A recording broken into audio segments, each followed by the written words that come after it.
there's just concepts all over the place, and it's still going to be that all the way to the end. So what we're going to do today is finish off chapter 7. So there are 3 sections, part A, part B, and evaluating probabilities, which is the 3rd one. And that's what's going to be due for Sunday. There was originally in the syllabus going to be a 4th section added, but I'm pushing that back till next week. So you only have 3 to worry about. We won't get to that other section today anyway.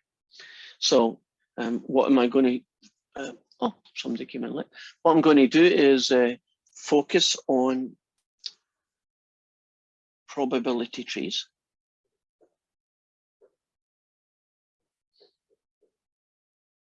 And tables.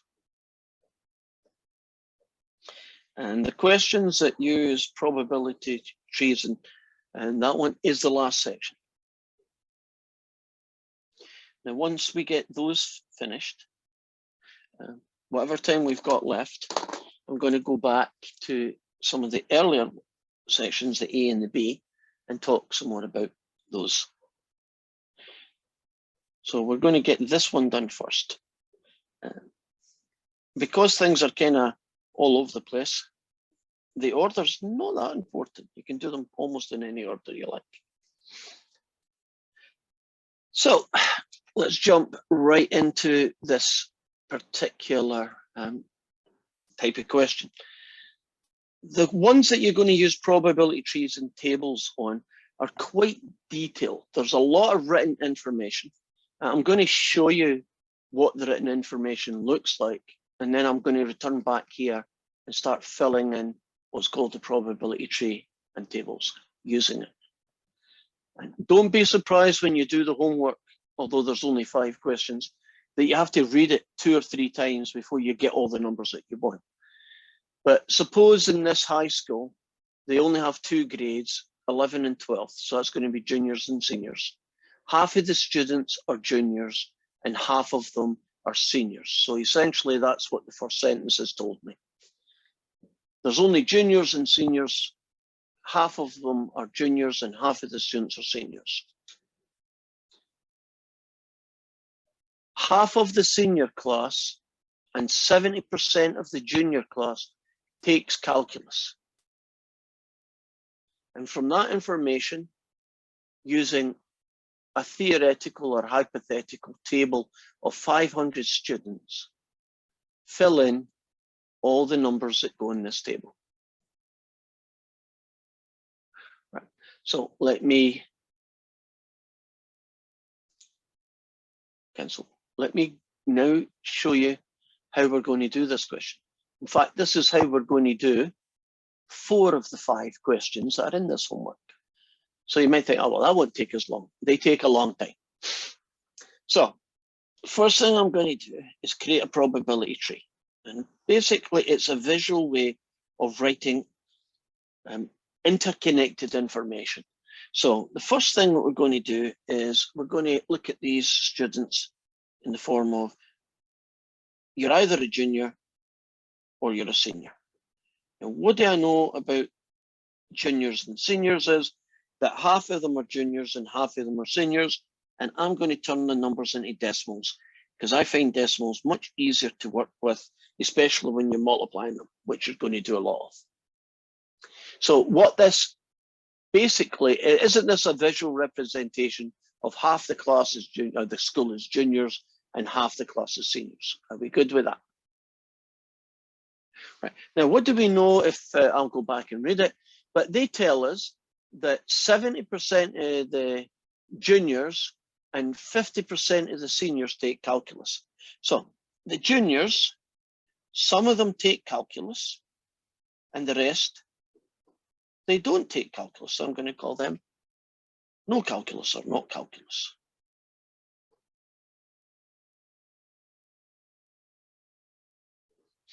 And for a junior, 70% take calculus, which I'm going to call 0.7. How many of the juniors do not take calculus? Great. When you do these trees, you're either it or you're not it, whatever it is. So if 70% are calculus, doesn't that mean 30% are not? If 42% are male, 58% are female, right? So it's a two-sided thing. You only need to tell me one branch, we call these branches, and I can figure the other. Now for the seniors, same thing. You can be calculus, or you could be not calculus. And in the seniors, half of them took calculus and half of them did not take calculus. Are you comfortable how I took all that written information and created this visual representation of it called a probability tree? You comfortable with it? If you went back and read it, you could see where the numbers are coming from. Now, once you've done the probability tree, these four guys at the end of the branches, each one of these, you should calculate the probability of happening. And the way you do it is you basically say a junior taking calculus, and you would go 0.5 times 0.7, and the answer you would get would be 0.35. Now, if you do a junior, it's 0.5 times 0.3, which gives you, can you trust me, 0.15.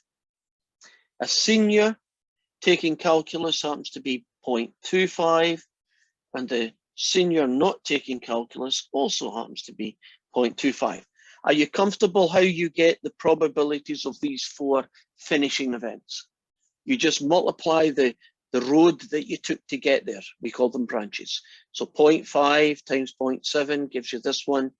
0.5 times 0.5 is where that came from. What should this add up to if I do it correctly? Would you agree? Eric says 1. Would you agree? And if you do a quick check, it is. It's always a good thing if there's a way to check. Now, from that guy, are we okay? Any questions? Okay, from that guy, I am going to create a table.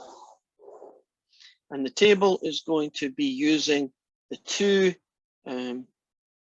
different things that are going on. And the two things are you're a junior or you're a senior. And the other thing that's going on in this story is that you take calculus or you're not taking calculus. Now, this is where I'm going to bring in this hypothetical school with 500 students in it. 0.35 of them are juniors who take calculus. So 0.35 of 500. And that's going to go here. So essentially 35% of 500. And that's 175 students. So juniors who take calculus is 0.35. 500 people, 0.35 of them, 35%, is 175 students. Are we good with where that came from? Okay, now if I want to do calculus and a senior, won't I have to go seniors and calculus, which is what, 0.25? And 0.25 times this guy, I believe, is 125. Now, if I want to do juniors who do not take calculus, juniors who do not take calculus is this number, right? 0.15. That one I'll do in my calculator. 0.15 times 500. That ends up being 75 students. And lastly, if we do this one, it ends up being 125. Things looking good? How this table was created? Now, to finish with, you're being asked to find the various totals. Well, if you add these together, I believe you get 300. If you add these together, you get 200. And then we do the totals on the bottom. And if you add these together, you get 250. And if you add these together, you get 250. And shouldn't these two totals, as a check, end up being 500? Does that make sense? So from a written story, which was quite messy, we created a tree diagram We needed this tree diagram because isn't that the only way we could find out these four guys here? Once we know these 0.25s and 0.15s and factor in the 500, we can now create that table. They could have done more than that, but that's actually the question finished. Now, if they chose to do more, couldn't they? I could ask you questions like this. How many people take calculus? Out of that 500, how many are calculus students? 300. 300, isn't it, that total there? If I told you there were a student who took calculus, right, that 300, what percentage of them, right, are juniors? Well, wouldn't 175 out of 300 be juniors? So you can use this table in lots of ways to come up with all sorts of interesting connections. But that's all they want. So I guess I'll leave it at that. And that's essentially question 1 done. 4 more to go. In question 2, I'm just going to read the story out for you, and rather than going back and forward.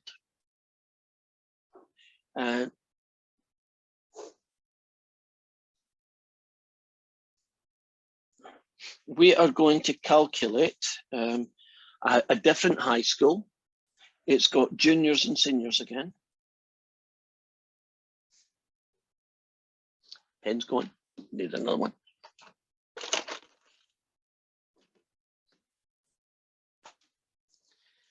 We have juniors, we have seniors.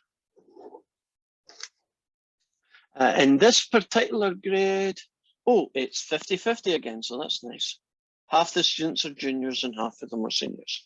And in the juniors, oh, come on, don't be the same numbers. Oh, good, it's not. 90% of the seniors take calculus. So you take calculus, or you don't take calculus. And for the seniors, 90% of them. And if you're a junior, you take calculus, or you don't take calculus. And for those guys, it's only 70% take calculus. Okay, there are a couple of numbers missing. There are a couple of branches I don't have values for. Let's figure this one out. If you're a junior, what percentage, what decimal value? Agreed, 0.3? Would you agree for the same argument, 0.1? Are we getting a little bit more comfortable how they just tell you some bits but you can figure out the missing bit? Right, now I'm going to very quickly finish off these 4 guys. 0.5 times that guy is 0.35. 0.5 times this guy is 0.15. 0.5 times this guy is 0.45. And finally, 0.5 times this guy is 0.05. And a quick check, they do add up to 1. So I'm comfortable I did that right. I'm going to create my tree, my table from my tree. Only this time, there is no theoretical 500 students in the class. So all I'm going to be putting in these boxes are these decimals. So you could be a junior, you could be a senior. You could take calculus, or you don't take calculus. Okay, what decimal goes for a junior who takes calculus? What goes here? 435. I think you said it, but I didn't catch it. Junior who takes calculus. What did you say? 0.35. Okay, I got that one. That might well have been what the other person said. I just didn't hear it. Okay, if you want to be a calculus and a senior student, won't you be 0.45? If you want to be a junior but not take calculus, won't that be this 0.15 that goes here? And if you want to be a senior but you don't take calculus, you've got 0.05. Isn't it very similar to this table? The only difference is this table had a theoretical 500, so we turned all these decimals into whole numbers by multiplying them by, say, 500. But in this case, we're leaving them alone, because in this form, these numbers represent probability stroke percentages. Now, there's only one question, and that question is,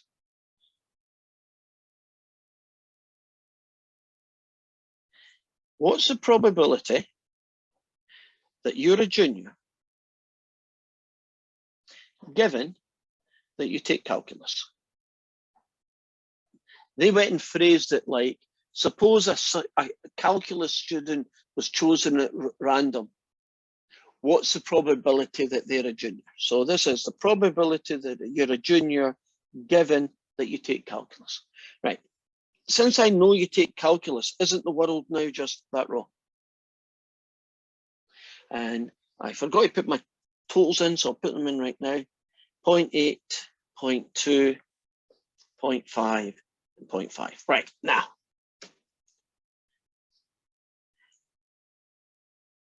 The bottom number is the total. And I know it's 0.8, but we can live with that.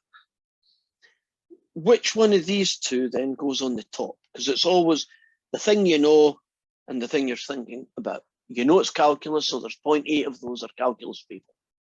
But what decimal amount are juniors?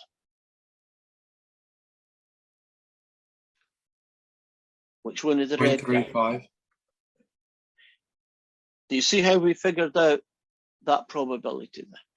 So I got 0.35 divided by 0.8, and they want the answer as a fraction. Well, I definitely don't want to try and do that as a fraction, so I'm going to do it as a decimal. And then I'm going to do this little trick. Hit math, choice number 1, enter. Oh, isn't it nice what the TI-84 will do for you? It's 7/16. Okay, I've done all that hard work for one question, so I want to get some mileage out of this question. What's the probability then that it's a senior, given that they take calculus? Well, if you know that they're a senior, right? If you know they took calculus, it's that row. The fact that they're a junior, they're a senior, I can't get this right, is 0.45 out of 0.8. 0.45 divided by 0.8 turned into a fraction is 9/16. What's the probability that you take calculus?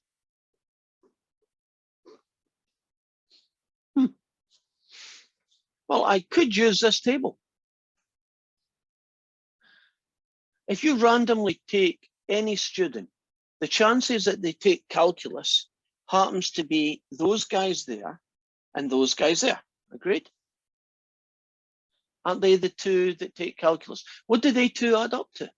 Wouldn't it just be the 0.8 from the calc column on the table? Yes. It'd be that exactly. So you see how these totals are really just combinations of these things in different ways. So from that one table, you can find, well, for instance, in that school, 8% of the students, doesn't matter what you are, take calculus. You know, you couldn't have got that number without this fella at least, and that guy makes it even easier. And that is the end of question 2. Now, the next one is going to be another story, and we're going to do a probability tree and a table from it. In this story, I'm just going to create it as I tell you the information.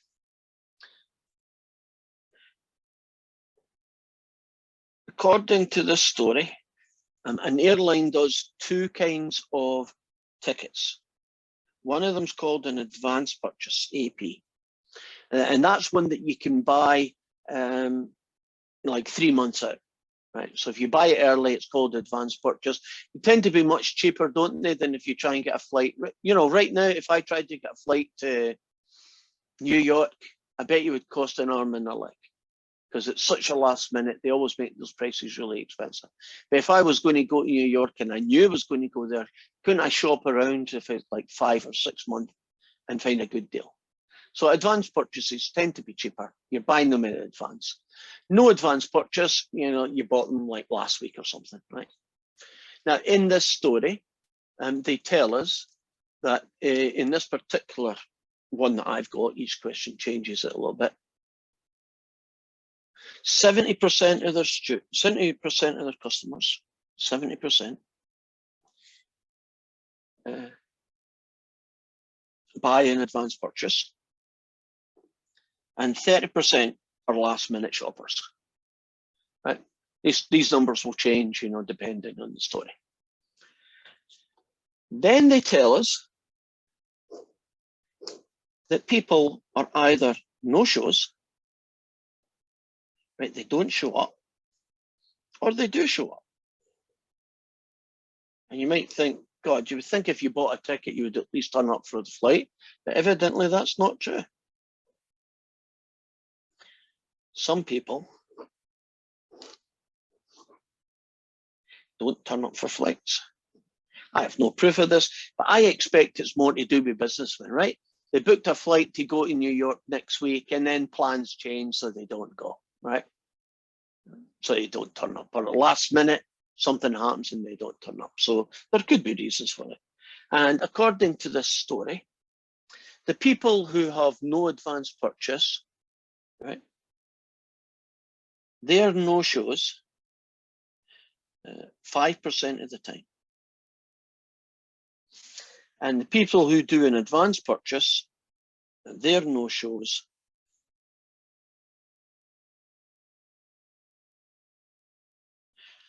20% of the time. Did you say that they're That's show, no-show or not show up? no-show. Oh, sorry.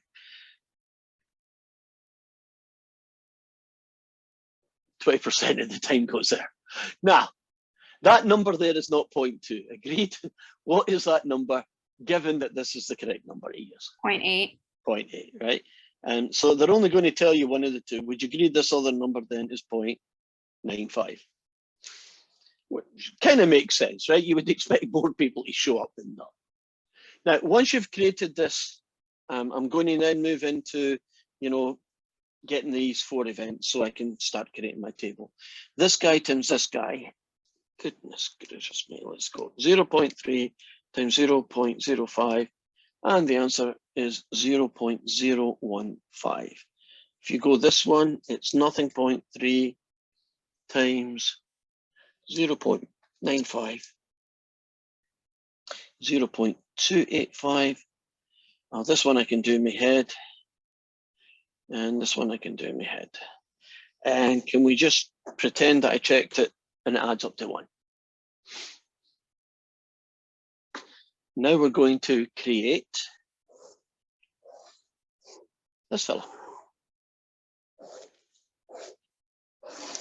And we're talking about people who show up, right? And no-shows. And people who buy an advanced ticket. And the people who do not buy an advanced ticket. So no advanced ticket and they don't show, no advanced ticket and they don't show goes here. So that guy is 0.015. No advanced ticket, but they do show up, 0.285. Advanced ticket and they don't show up, 0.14. Advanced ticket and they do show up, 0.56. Are we happy about where these 4 guys go in relation to that? So the kind of theme to this question. Okay, so now I'm going to put in the totals. And if you add these together, you get 0.6, you get 0.7. If you add these together, you get 0.3, which adds up to 1. And if you do the totals going this way, These two are a bit messy, so should probably do this one. 5, 5, 1. So 0.155, and this guy is 0.845. So you've filled in the table, you've got this guy. So how do you do that in a homework question? Well, although you can't see it, essentially, this guy's called A, and this guy's called B, and there's a little list over here that looks something like that with boxes, and you put the 0.3 in here, and you put the 0.7 in here, and this guy down here, for instance, is called H. So down here, you'd put in your 0.8, and these three guys at the end, for no reason I can think of, are called P, N, K, and U. Would you agree? That's pretty random letters of the alphabet. But on this big column, there'll be a P, and you'll write next to it 0.15, and the last one will be called U, and right next to it, you'll put 0.56. So are you happy about how you don't actually fill this in, but you can tell people what would be in your table by the lettering code that they give you, because they give you an empty picture with just letters on all the branches. Are we good? Right, and this table, they give you boxes that you type all the numbers into, so that at least will look like your table. And they then ask you to use this table to answer some questions. So let's see if I can do that. Using this tree diagram and or the table, find the percentage of customers who are no-shows. Would you agree no-shows is these two people? So in my question, the no-shows would be 0.155, and since they want the answer as a percentage, 15.8% of the people don't turn up for the flight for whatever reason. No matter what kind of ticket they've got, 15.8% don't turn up. Okay. That's question C. So this Shouldn't guy, it be 15.5%? yes, I don't know where that came from. Yes. Give, oh, they want a fraction for D. Give the fraction of customers that is a no-show. Given that a customer is no-show, so you're told that they're no-show. So you're given that. What's the probability that they got an advance purchase? So I go over here and I say, okay, if you're a no-show, then you're in this world, right? And the bottom number is the 0.155, which this time I'll try and remember to write down. And they want to know advance purchase, which is this top number. So far, so good. And they want it as a fraction. And I can tell you this one. But if I couldn't, wouldn't I plug that into the calculator and then hit the math button number 1 and get my fraction anyway? And question E just asks you to put something in English. Let's put some more questions in here. What is the percentage of people who show up?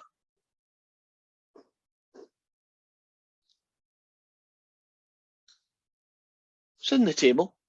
What percentage of people? 84.5. Right. Would you agree it's that number there turned into percent? Can you also use that answer if you wanted?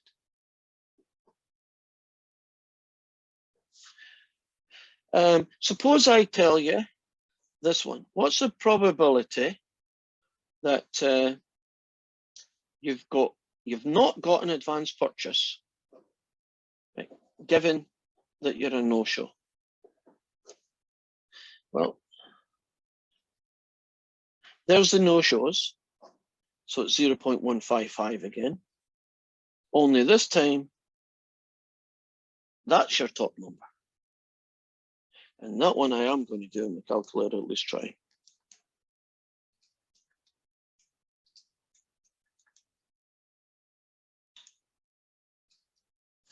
And it's 3 out of 31.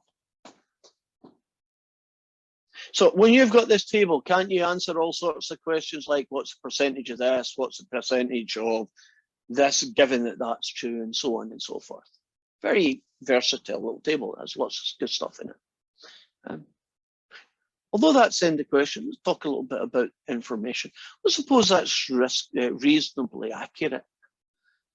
15.5% of people don't show up for a flight, no matter what kind of ticket they bought. How do airlines use that to their advantage?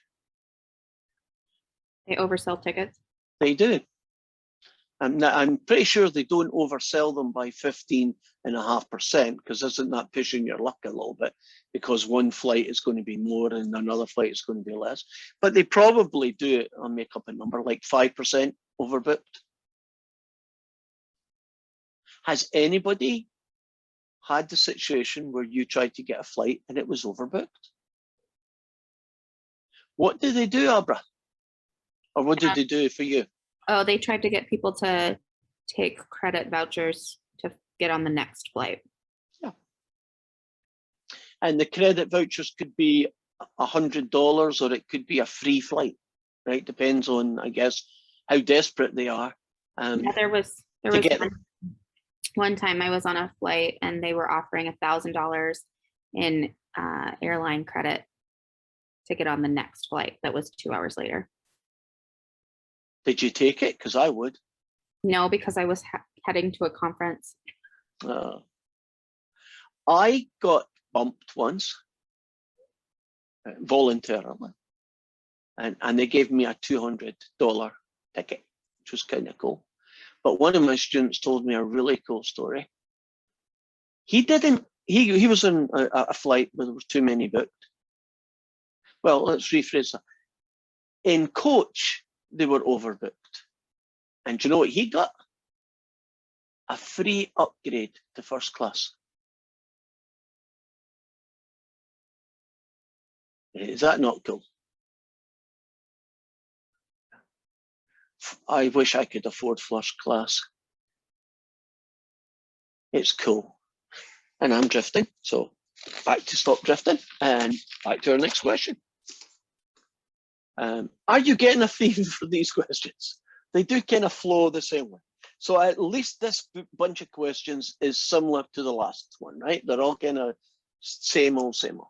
So here we are going to change the story, but only a little bit. It's still a probability tree. It's still going to be a table, but the story has changed. You have 50 students. 5 of them are left-handed, excuse me, and 45 are right-handed. Okay, the information's given to you in a different way. And the key phrase is that you're going to choose 2 students without replacement. That means once you've picked a student, he's gone, right? He's no longer in the mix. And we're going to pick 2 students without replacement, and we're going to look at left-handed and right-handed. So we'll start off with the first student. Now, the first student could be left-handed.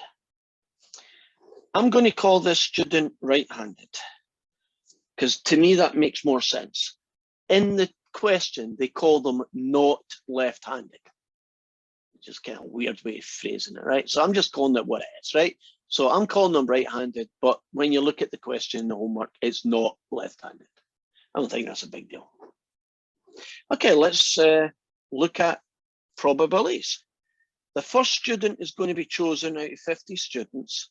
And since 5 of them are left-handed, would you agree 5 out of 50 is the chance that you pick a left-handed student?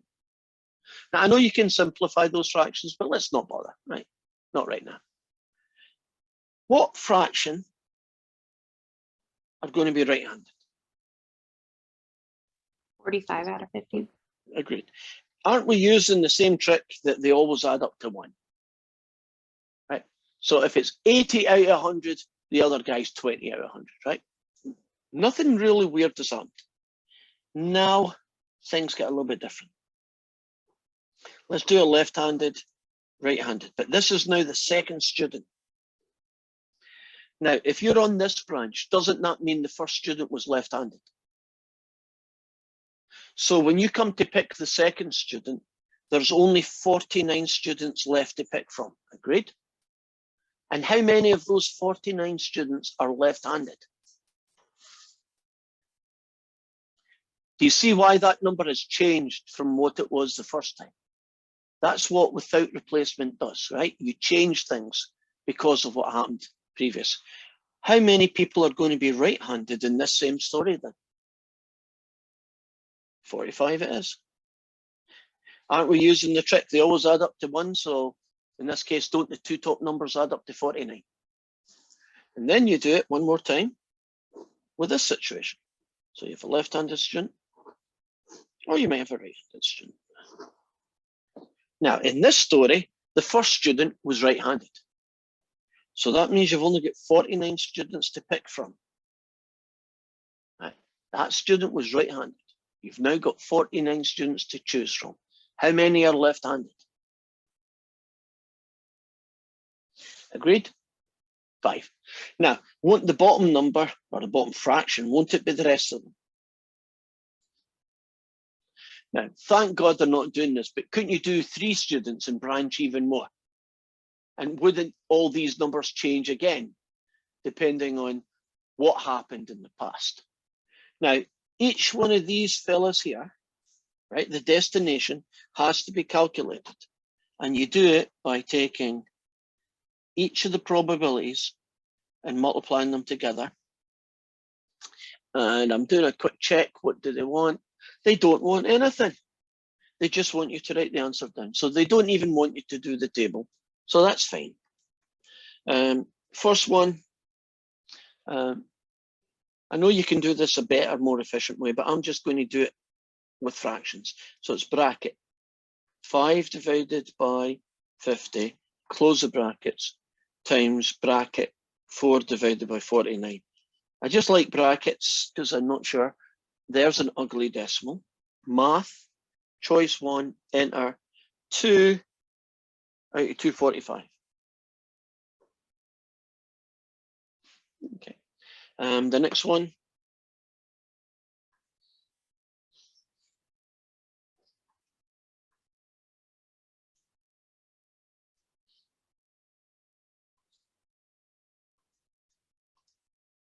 Oh, forget it. Start from scratch then. Brackets 5 divided by 50 times 45 divided by 49. There's your horrible decimal. Math choice number 1, and the answer is 9/98. 2 more to go. Well, actually, can I just say ... You get the gist of it, right? And what will that look like? Well, in the homework, there'll be a guy called A equals B equals C equals D equals. And here you'll be 2 out of 245, because that's A. Oops, sorry. That's A. So you write down 5 out of 50.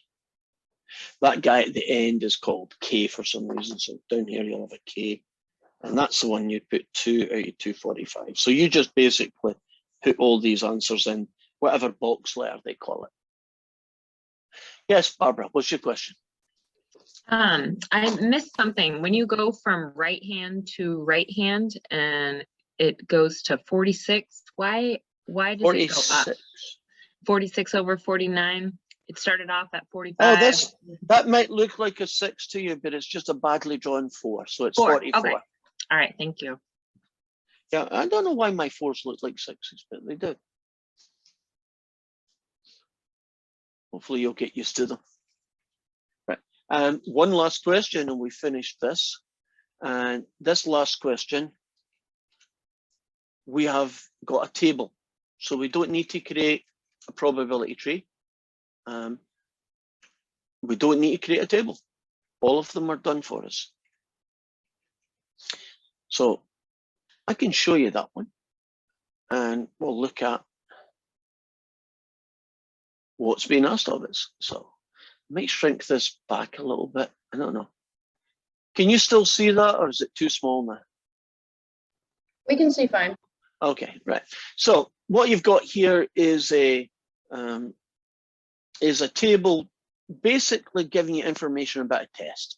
So let's pretend, as I did with the last class, that this is a COVID test, right? It's a test that sees if you've got COVID or not, right? And that 53, for instance, is out of the 500 people that they did in a sample, right? They wanted to see how good the test is, right? So they did a sample. And 53 people had COVID and the test said positive. Positive means the test says you've got it.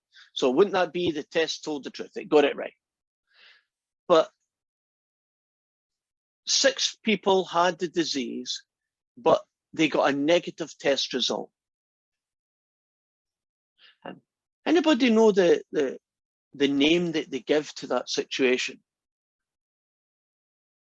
False negative. It's called a false negative, yes. Makes sense, right? So how would that happen in real life? Well, you know, no test in the universe is 100% correct. There's lots of reasons for it. Couldn't the person have just caught COVID like 10 minutes ago? And so there's no sign of it yet because he's so early on in the disease. It could be the test isn't perfect. You know, some tests are better than others and they miss people, right? And that's a reason. Now, if you look over here, there is the 386 people they got right. And those 55 people, they tested positive for the disease, but they actually don't have it.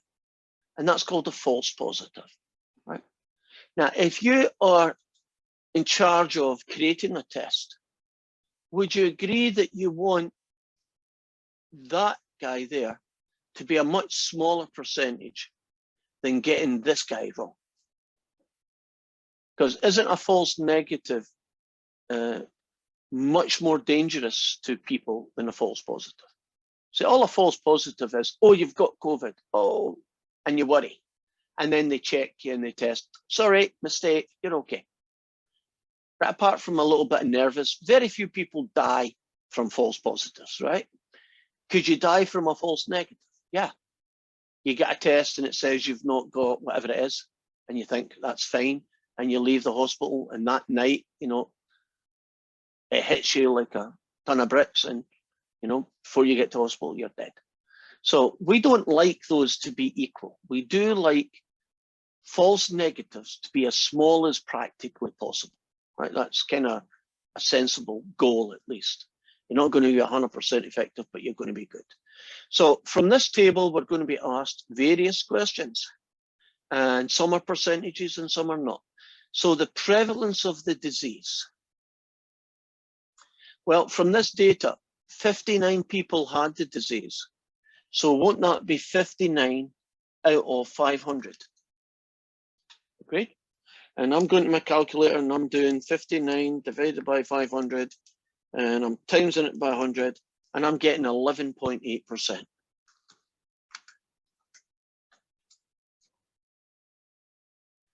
Are we comfortable about how I got or where I got that 11.8? So about 11.8% of the population has the disease. Yeah, that would be the way you would interpret that. Now this one here says proportion. And this one here after it says 4 decimal places. What kind of answer do you think they want in B, and what kind of answer do you think you want in C?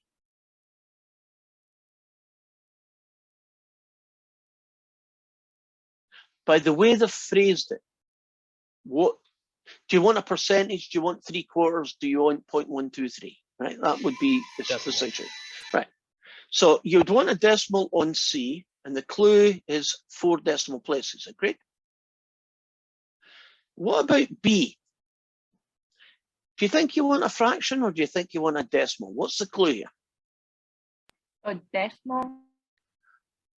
I'm gonna say a fraction because there's Right. no Keep going. decimal asking for. Since there's no accuracy, right, to 3 decimal places, I'm going to assume that that means a fraction. It's maybe not the most You know, I've assumed lots of things in my life and been wrong, but I'm assuming that's what's happening. It's not a biggie. If it doesn't take the first answer, won't you just switch it to the other answer? So if it doesn't like decimals, won't you write a fraction? And if it doesn't like fractions, won't you write a decimal? So it's not, you get 5 shots, right? It's not like it's going to kill you. So let's assume that it's a fraction. So the proportion of the population that have a positive test, well, isn't that going to be 53 out of 500?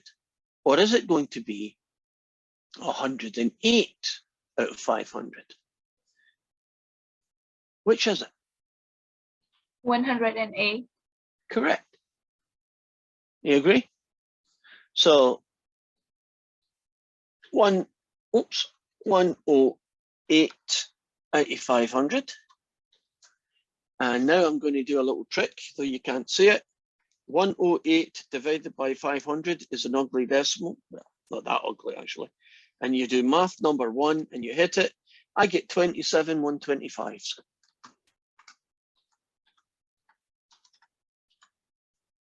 Because if you do fractions, isn't it assumed that you're always going to write down the simplest version of that fraction? Now, if they want a decimal, it's not such a big deal. Now,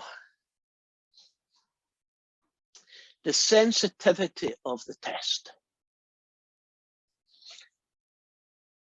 Well, I got caught out by that one because I'll tell you what I thought it was, and then it wasn't. So how would you do it if you got that in homework? Wouldn't you go to the ebook and find out a little box that says sensitivity of a test is this, and they tell you about it and you figure it out, right? So this is what I thought it was. I thought the sensitivity of the test was the percentage of the time. Is it percentage? No, the decimal time, right? It's the same idea, right? And I thought it was getting it right. So I thought it was 53, because that was right, okay, and that 386 was right.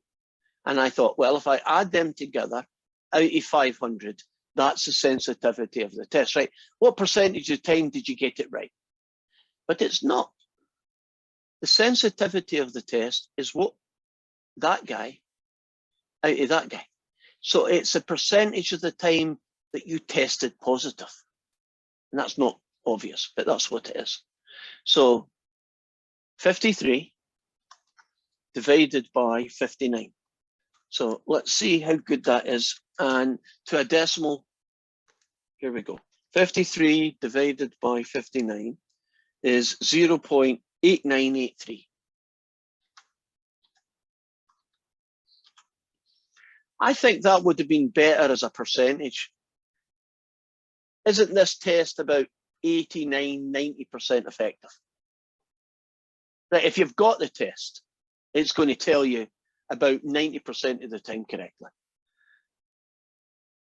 And now they've got a guy called the specificity of the test.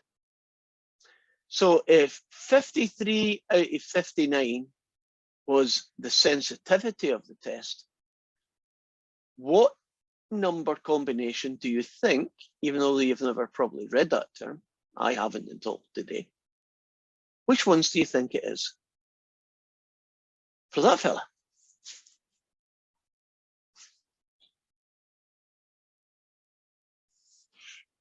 So the sensitivity is what percentage of the time did you detect the disease correctly? The specificity of the test.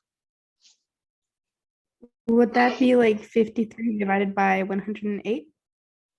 Oh, no, but that is the answer to one of the later questions, and that's a good choice.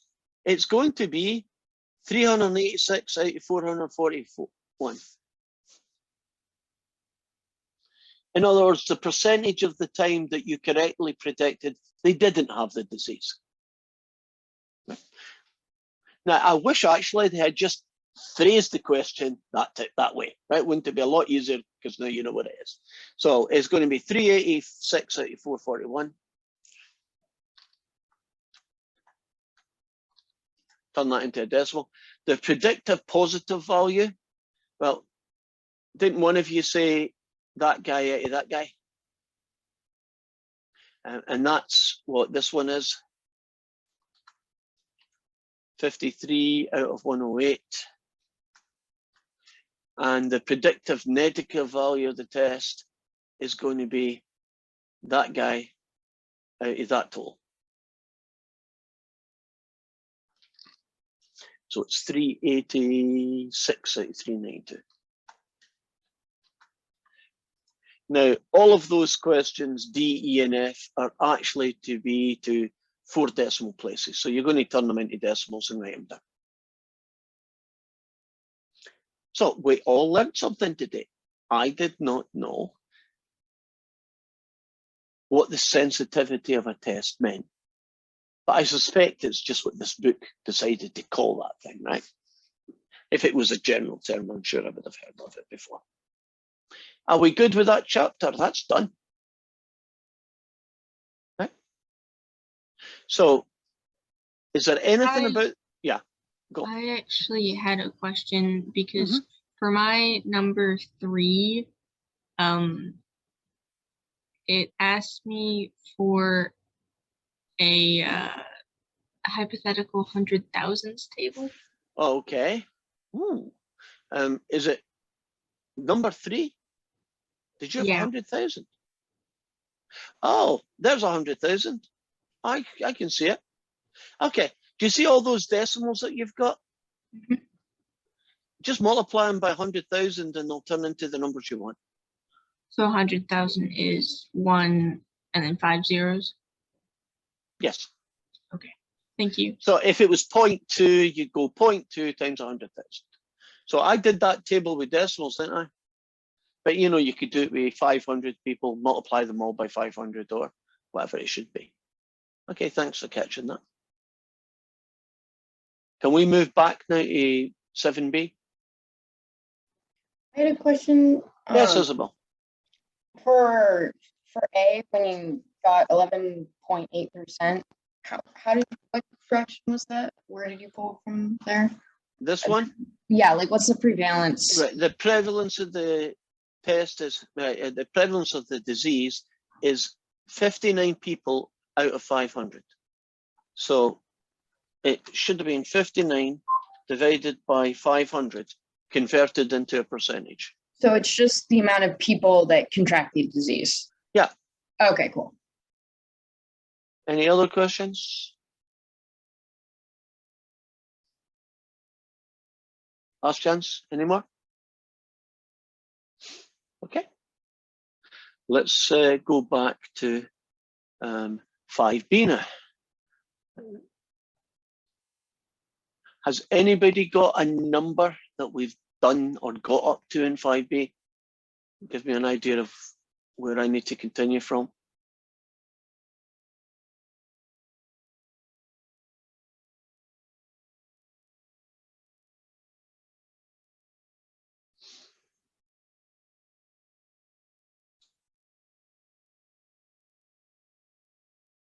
I would just start on like 10, I think, is the one that we were on. Around about 10? Okay, Yeah. that sounds good enough place as any.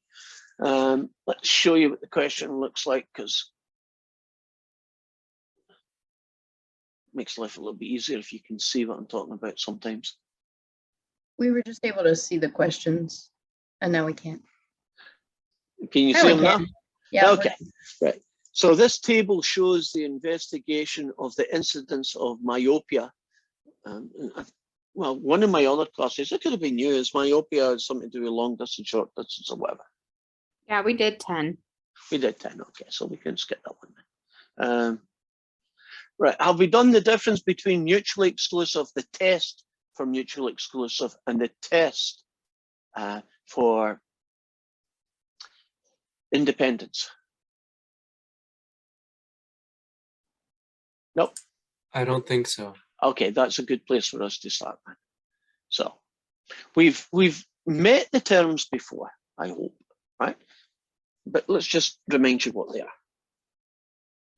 Two events, A and B, are mutually exclusive if they share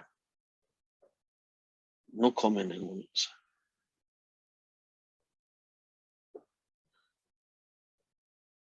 So two events are mutually exclusive if whatever's in A isn't in B, and whatever's in B isn't in A, right? They don't share anything at all.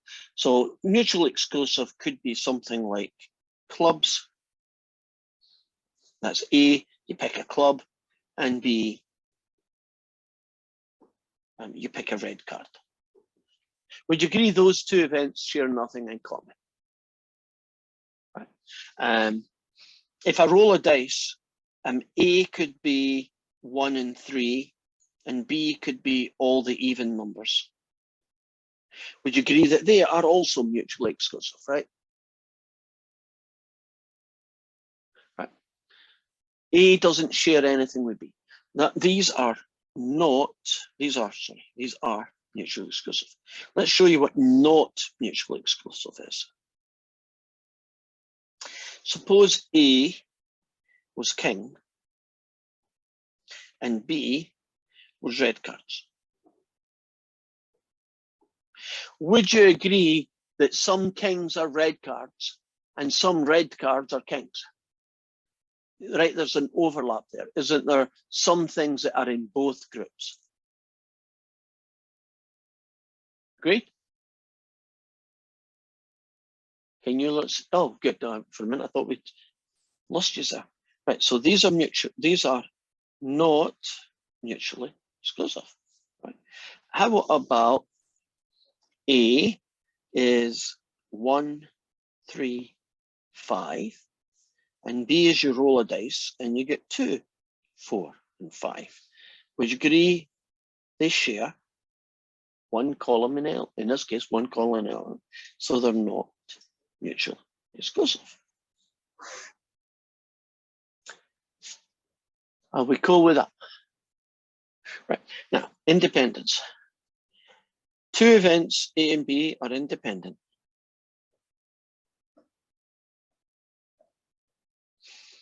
If the probability of A has no effect on the probability of B. So one event has no effect on the other event, right? Now, we have a test. This is how you can test mutually exclusive. And you do it by using conditional probability. If the probability of A happening given B is the number 0, then A and B are mutually exclusive. If the probability of A given B is not 0, right? A half, a third, 0.001, don't care what it is. If it's not 0, then A and B are not mutually exclusive. So you can test if two events are not mutually exclusive or mutually exclusive by just finding out what this is equal to. Now, this is for independence now. Two events, A and B, are independent if the probability of A given B is the same number as the probability of A.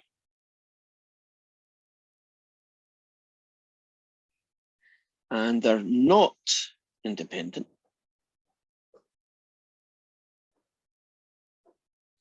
I would use the phrase dependent, which is the same thing.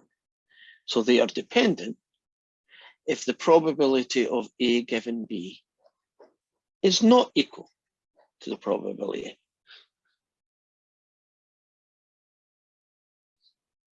Now that means we can test for mutually exclusive and more likely independence, even if we don't know what the story is. I'll give you an example. Suppose I tell you that the probability of A is a half and the probability of B is a third. And I tell you that the probability of A given B is 1/6.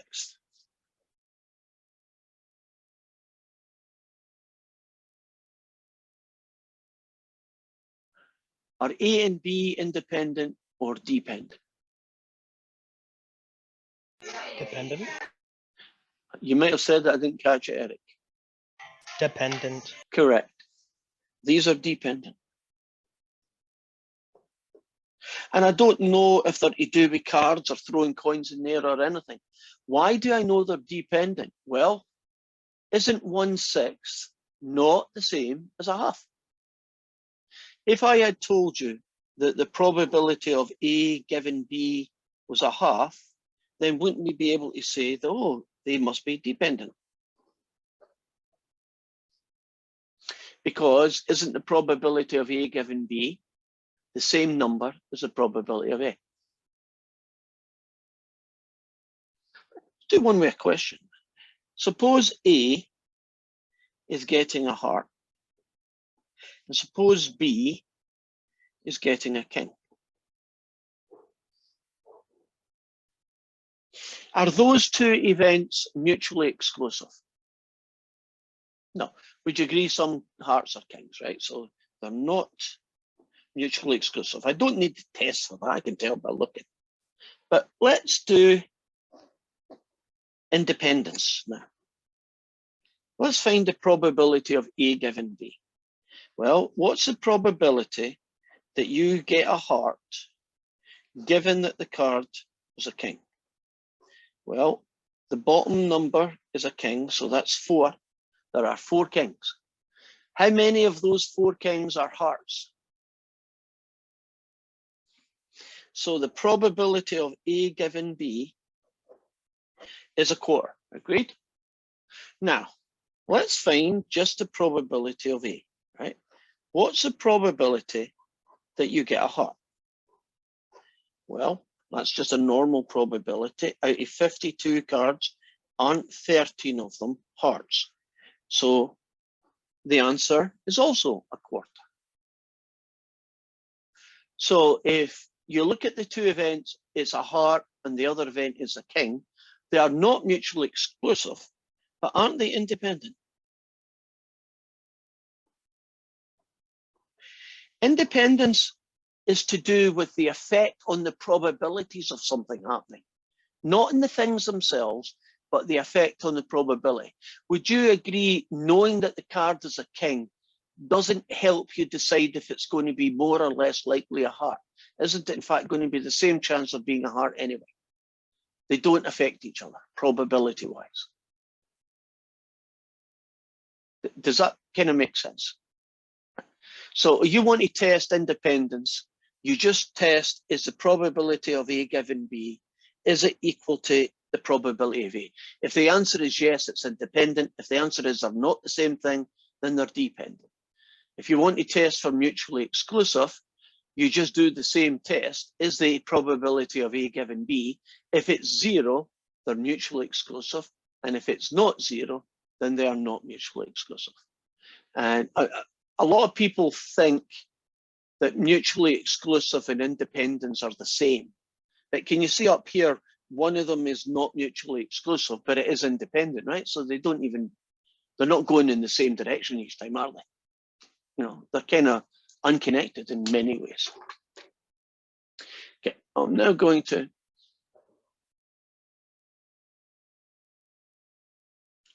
have a look at the homework question, which is question number 11. Try and put some meat onto that idea, or at least beginning to. I'll try and make this a bit bigger if I can, it's very small. Okay, suppose that A and B are mutually exclusive events. Okay, I could live with that. Are A and B independent events? Well, since the events are mutually exclusive, what do you know about the probability of A given B? You're told that they're mutually exclusive. What number is the probability of A given B? 0. 0. Which does not equal the probability of A. And thus the events are dependent, right? Not independent. So in fact, if 2 events are mutually exclusive and the probability of A is any number except 0, doesn't that make it dependent? Right. Now, are A and B complementary? Oh, that's a different guy. Remember complementary? Are these two things complementary? Just look at the fractions that make up the probabilities. Are those two things complementary? A half and a sixth.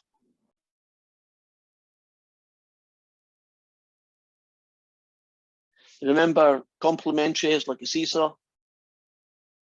The thing and the not thing. So agreed. They're not complementary.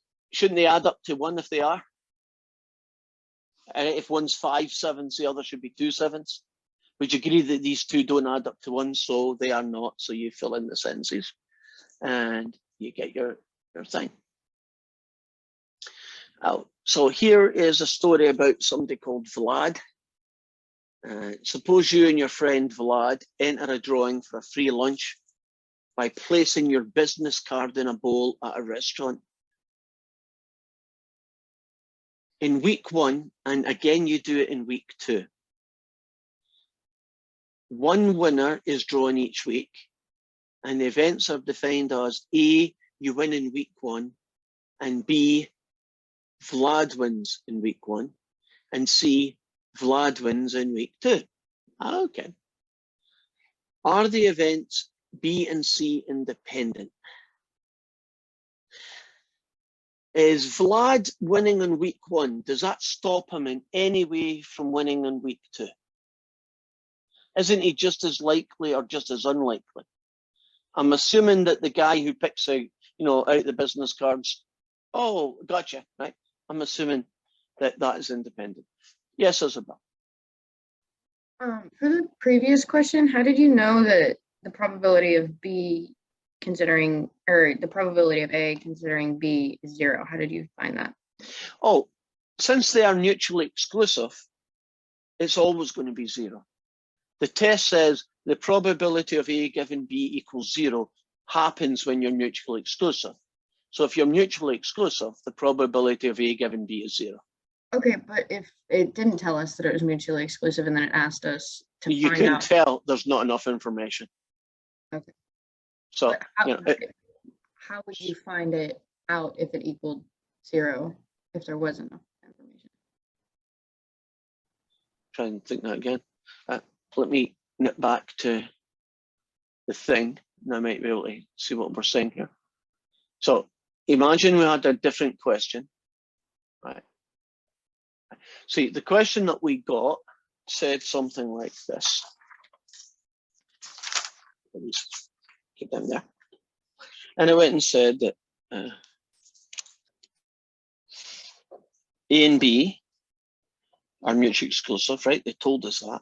And they went and said the probability of A, I'm making these up because I can't remember, was a half, and the probability of B happening was a third, right? That's essentially what the question was. And we're being asked to find out if A and B are independent. Right.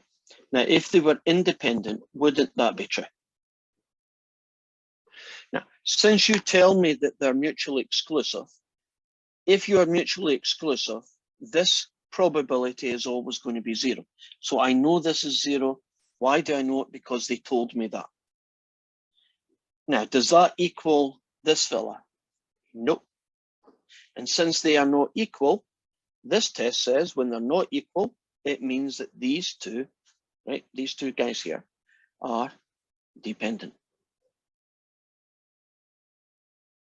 Now, your question was something like, well, suppose they never told you that. How would you be able to do the same test? Is that what you're asking? Yes. Right. Well, if this is all they told me, I wouldn't be able to do the test. There's not enough information. So they would have to give me something like this. So here's a news story where all they said is the probability of A is a quarter and the probability of B is 2/3. Right? And the probability of A given B was 1/4, right? They told me just these 3 things. Are A and B independent?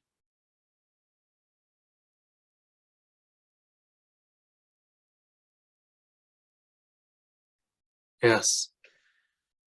And the reason for it is this is the same as P of A. And if this is the same as that, they are independent. Suppose they told us that the probability of A given B was a half, right? They might tell me that. What would the conclusion be now?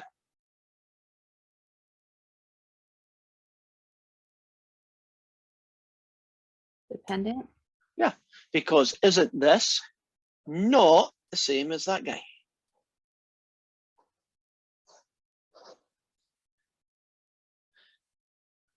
So if you were going to use the test that I just gave and you were going to do it without being told a story like to do with cards and kinks, right? That way you could do numbers, right? You could count them up and find out what they're equal to, right? You could do that with cards and diamonds and things like that. If they only give you, you know, raw data, this is A, this is B, this is the probability of A given B, or things like that, then you simply just match them up. You find out what does this equal, and you match it to what does this equal. And if they pair off right, like both of them are a quarter, they're independent. And if they don't, they're dependent. Does that help? Yes, thank you. Okay. Then, oh, we're back to our story in question 12. I can find that little darling. I find myself sometimes arguing with whoever saying, I've got a feeling I'm going to argue with them about this answer, but none the mind. That's a good way to learn stuff. Are Vlad winning in the first week having any effect on him winning in the second week? And I don't think there is. There's no evidence that there's any kind of change, right? So if one thing happens has no effect on the other thing happening, don't we call that independent? So you just pick a one of the yeses and figure out what it is. So if I said this yes, or it would be this yes, because there's only two yeses.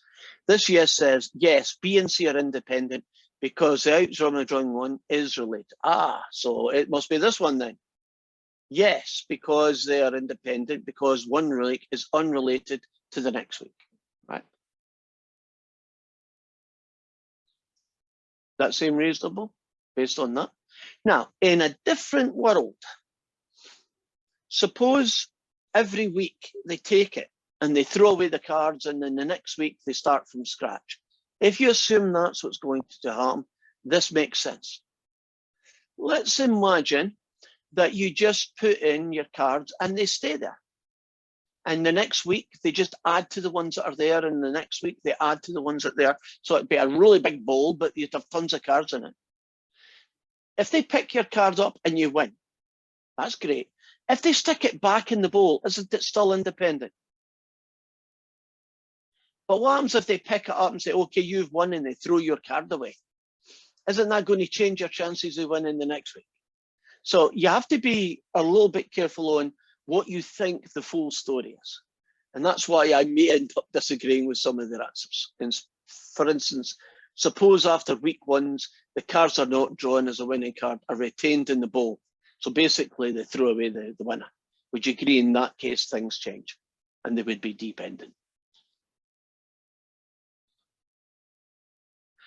Question 13. A good dice is tossed. Each of its 6 sides are equally likely. 2 fair dice, 1 red and 1 green is tossed. Explain whether the following pairs of events are mutually exclusive, independent, both, or neither. God, we've got a lot of choices. Right. The red dice gives you a 1, and the blue dice gives you a 5. Are they independent events? They both say red. Do they? Oh, good grief. Oh. A red dice is 1, B, a red dice is 5. Oh, I think the next one changes the color. Okay. So if you have a red dice as a 1 and a red dice as a 5, what do you think those two events are? Do you think they are mutually exclusive? Right. Because you can't be a 1 and a 5 at the same time. Now, Suppose the red one is a 1 and the green one is a 5.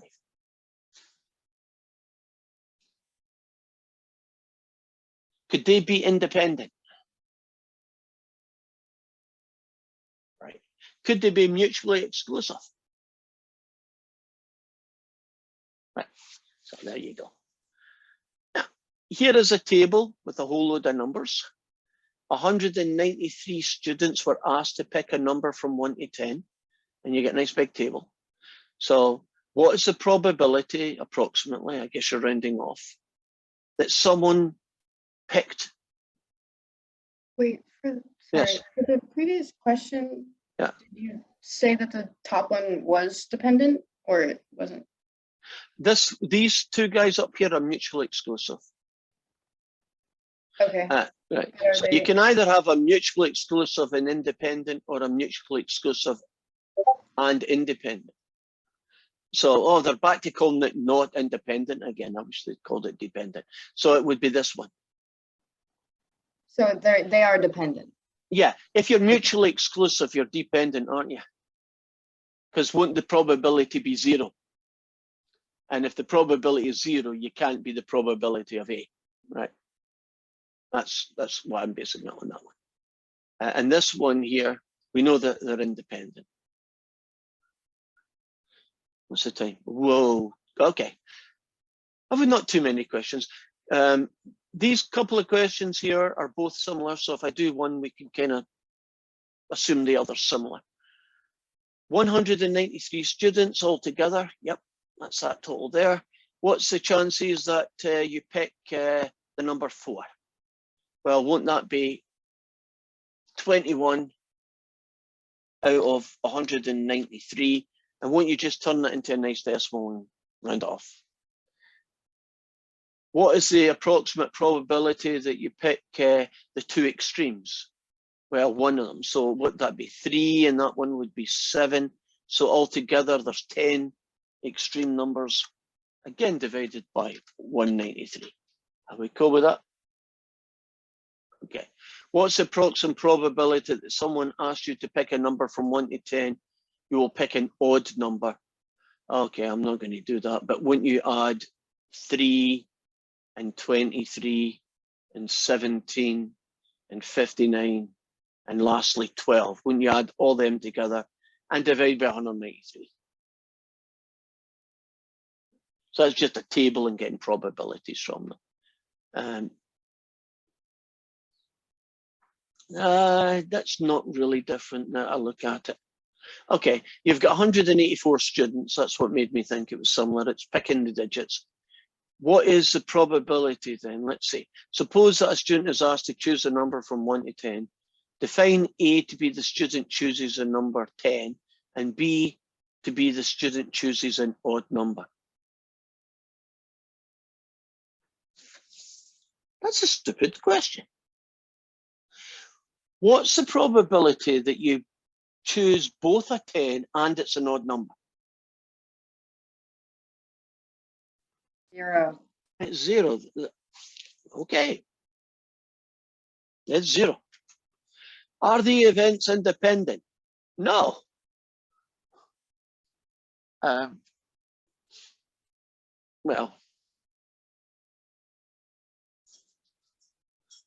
Oh, well, no, let's rephrase it. No. Is the probability of A given B going to be the same thing as the probability of A? Oh, let's do that. What's the probability that you pick a 10 given that it was an odd number? 0. 0. What's the probability that you pick a 10?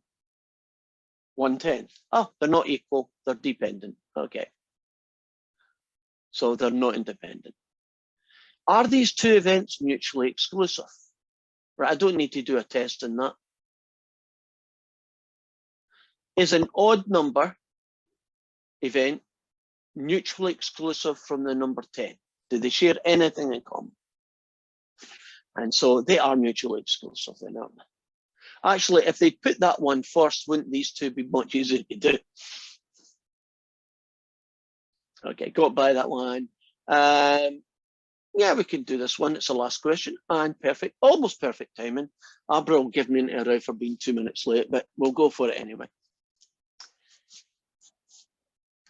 63 births per 1,000 women in a normal year if you're in the age 20 to 24 group, and it's 97.7 births if you're in the 30 to 34 age group. And they're asking you to look at just this data. So there's no really a test you can do. It's based more on observation. Are these probabilities or information dependent in some way, or are they independent? That's the question.